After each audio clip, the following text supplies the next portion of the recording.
Hello good morning दोस्तों। साथियों, thyroid के बारे में सब लोग जानते होंगे, लेकिन थायराइड को हम किस तरीके से कंट्रोल कर सकते हैं फूड सप्लीमेंट्स के माध्यम से हम इस वीडियो में बात करेंगे आपसे।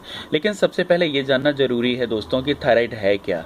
दोस्तों, थायराइड एक ग्लैंड है जो कि हमारे गर्दन के आगे वाले हिस्से में स्थित है और इसका मेन काम होता है दोस्तों, ये दो हार्मोन्स T3 और T4 इनको सिक्रेट करती है, ब्लड में इनको निकालती है। तो दोस्तों, ये दो हार्मोन्स बनाने का काम करती है और ये दोनों हार्मोन्स हमारे बॉडी के सेल्स के लिए बहुत ही इंपॉर्टेंट है दोस्तों। तो ये क्या काम करती है? मेन काम थायराइड का दोस्तों, जैसा कि हमने आपको बताया कि ये T3 और T4 दोनों नामक दोनों हार्मोन्स को रिलीज करती है और इनका काम होता है बॉडी के टेम्परेचर को मेंटेन करना, आपको एनर्जी देना और हार्ट को प्रॉपर फंक्शनिंग करने में मदद करना। दोस्तों, कैसे काम करती है? हमारे ब्रेन में पिट्यूटरी ग्लैंड एक होती है, वो ग्लैंड एक सिग्नल देती है अगर हमारे शरीर में थायराइड हार्मोन्स की कमी होती है तो ये सिग्नल देती है कि T3 T4 हार्मोन्स को जनरेट करने के लिए, और इस थायराइड ग्लैंड को सिग्नल देती है और ये पूरा ध्यान रखती है कि कब हार्मोन हमारा थायराइड हार्मोन्स बॉडी में कम हो रहे हैं दोस्तों। तो जैसे ही ये नॉर्मल से कम होता है, ये पिट्यूटरी ग्लैंड सिग्नल देती है और थायराइड ग्लैंड फिर T3 T4 हार्मोन्स जनरेट करती है दोस्तों। इस तरीके से ये काम करती है और ये दोनों हार्मोन्स हमारे शरीर के लिए बहुत ही इंपॉर्टेंट है दोस्तों।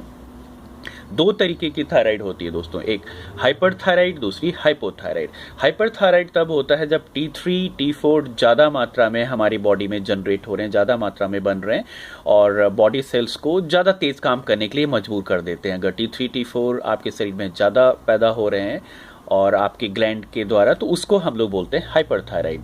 यदि ये आपके लक्षण हैं दोस्तों, weakness, muscle weakness, sleeping disorders, heart beat का तेज चलना और आप गर्मी को सहन करने में दिक्कत, डायरिया, ये आदि लक्षण हो सकते हैं दोस्तों।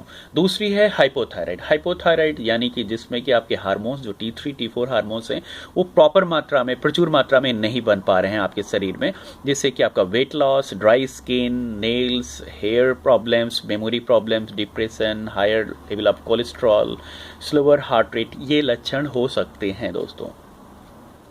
थायराइड होता क्यों है? ये बॉडी की इम्यून सिस्टम खुद ही अटैक करता है, एक रीज़न ये पाया गया है। दूसरा, जो स्ट्रेस हार्मोन है दोस्तों, जिसको कि हम लोग कार्टिसोल बोलते हैं, वो भी थायराइड डिसऑर्डर के लिए जिम्मेदार है दोस्तों। ज़्यादा स्ट्रेस लेंगे, यकीन मानिए आपका थायराइड फंक्शन प्रॉपरली नहीं करेगा। न्यूट्रिशनल डिफिशियंसी भी एक कारण है दोस्तों। Vitamin A, B, D and iodine और ओमेगा 3 इनकी ज़रूरत होती है हमारे बॉडी में थायराइड फंक्शंस को प्रॉपरली चलाने के लिए, काम करने के लिए।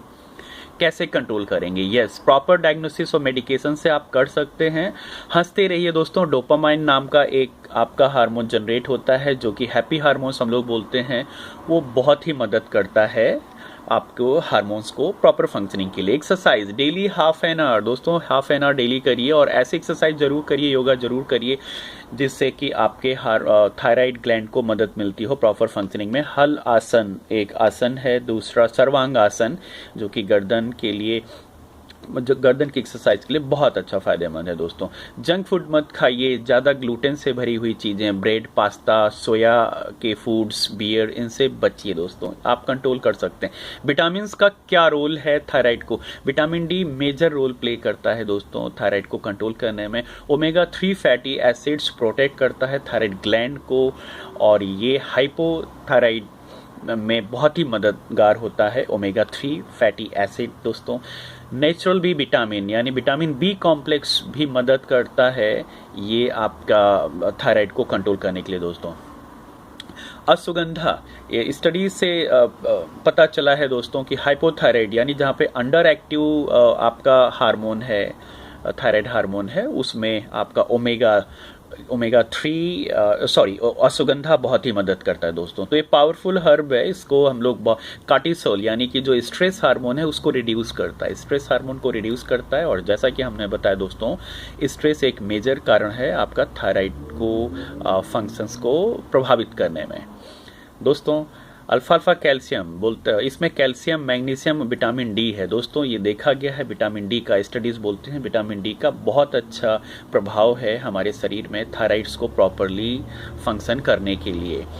और इसमें विटामिन डी भी है, और कैल्शियम को एब्जॉर्ब करने के लिए विटामिन डी प्रचुर मात्रा में चाहिए होती है दोस्तों। मैग्नीशियम भी चाहिए, मैग्नीशियम भी इस विटामिन आपको इस सप्लीमेंट में मिलेगा। Magnesium is required for conversion of T4 into T3, और T4 को T3 में कन्वर्ट करने के लिए मैग्नीशियम की ज़रूरत होती है। तो आप जो खाने के माध्यम से हम विटामिन डी या कैल्शियम ले रहे हैं उतने प्रचुर मात्रा में नहीं होता है, क्योंकि जो भी आजकल फल और फ्रूट्स और वेजिटेबल्स उगाई जा रही हैं उनमें केमिकल पेस्टिसाइड्स डालने के कारण बहुत सारा टॉक्सिक लेवल्स उनमें बढ़ जाता है, जो कि प्रचुर मात्रा में आपको विटामिन और मिनरल्स नहीं देती हैं। दोस्तों, किन खानों से बचें? जंक फूड और सोया के जो फूड्स हैं उनसे आप बचें दोस्तों, पास्ता से बचें, इन चीज़ों से आप अवॉइड करें और ये आपको हेल्प करेगा प्रॉपर थायराइड के फंक्शंस में।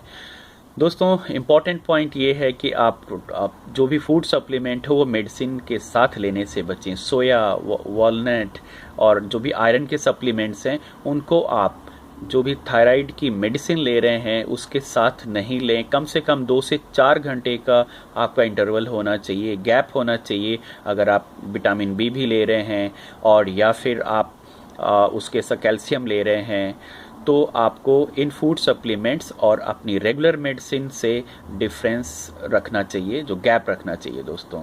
तो ये दोस्तों कुछ रेफरेंसेस हैं जिनको हमने रेफ़र किया हुआ है इसमें। और इम्पॉर्टेंट पॉइंट है, अगर आप मेडिकेशन पर हैं तो अपने डॉक्टर से ज़रूर सलाह ले लें किसी भी फूड सप्लीमेंट को लेने से पहले दोस्तों।